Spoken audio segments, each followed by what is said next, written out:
The very latest, first of all, Congressman Kildee, about your efforts to get Amir Hekmati, one of the Americans who's now being held in Iran, a former U.S. Marine, out of there. Is there anything going on, any movement, any hope for optimism? Well, I think in the space of the last few weeks, there have been more discussions.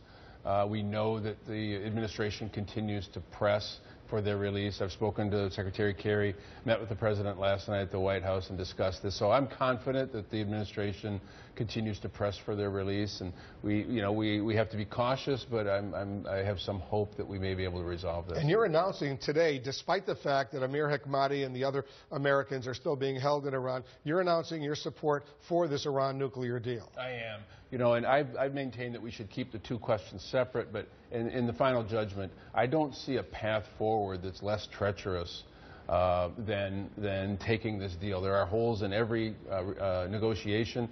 This is the better path for us, and I actually think it also has the additional value of being a more certain path for the Americans that are being held. So you're with the President on this one. John Limpert, where do you stand? Given your unique perspective on what's going on, you were one of the Americans held prisoner in Iran for 444 days. Give us your perspective on what's going on. No, I agree with I agree with Congressman, and I would love to see Hekmati and the other people be free and back with their families as soon as possible. These are tough. These are hard issues.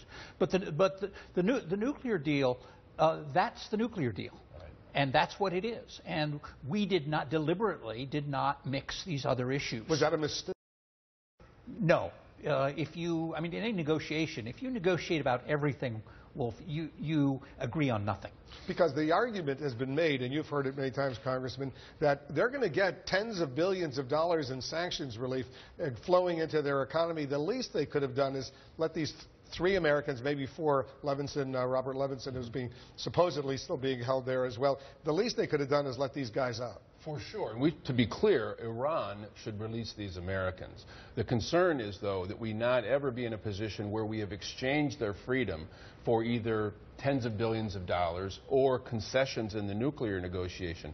Thinking about what kind of behavior that incentivizes across the globe is just unimaginable. So the onus is clearly on Iran, and if they continue to ask for legitimacy on the global stage, they will release these Americans, and soon. John, you were held. You were one of 52 Americans, as a lot of us remember, held for 444 days at the U.S. Embassy in Tehran. Eventually, you were released. Do you believe the Iranians will release these four Americans?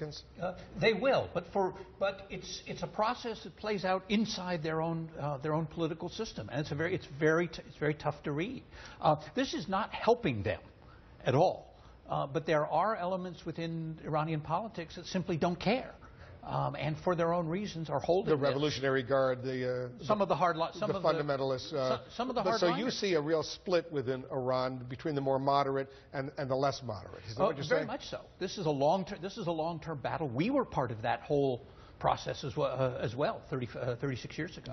Back in 1979, 1980, a lot of us, of course, remember that. But your bottom line right now is, and I know you've been in touch with Amir Hekmati's family. Right. They live in your district right now. Your bottom line right now is that maybe the Iranians will wise up and let these Americans go? They should. I mean, they have to understand that continuing to hold Americans is a liability to them. We should move forward on this agreement because I think it makes the world safer, but Iran needs to understand if they really want to be legitimate in the world, they can't hold political prisoners and they should take action right away. Do you think this is going to pass the President's Iran nuclear deal in the House and the Senate? It's hard to say. Most members are withholding judgment and going through a very deliberate process. My process was a bit accelerated because I've been involved in the Iran question for so long. I'm hopeful. I think it will. I think that the Democrats in the House especially will primarily stand with the President. We will be able to sustain a presidential veto. Interesting that you want this deal to go through, and John, you want the deal to go through as well. Appreciate it very much. John Limpert, former Deputy Assistant Secretary of State for Iran, other Near Eastern issues as well. Is that right? That's right. I just want to make sure you've been a professor lately as well, right? Indeed. Okay, very good. Where are you teaching? At the U.S. Naval Academy. U.S. Naval Academy in Annapolis. It's a lovely place. Beautiful. Thanks very much. Good luck to you. Good luck with getting these Americans out of there. Thank you. Thanks very much.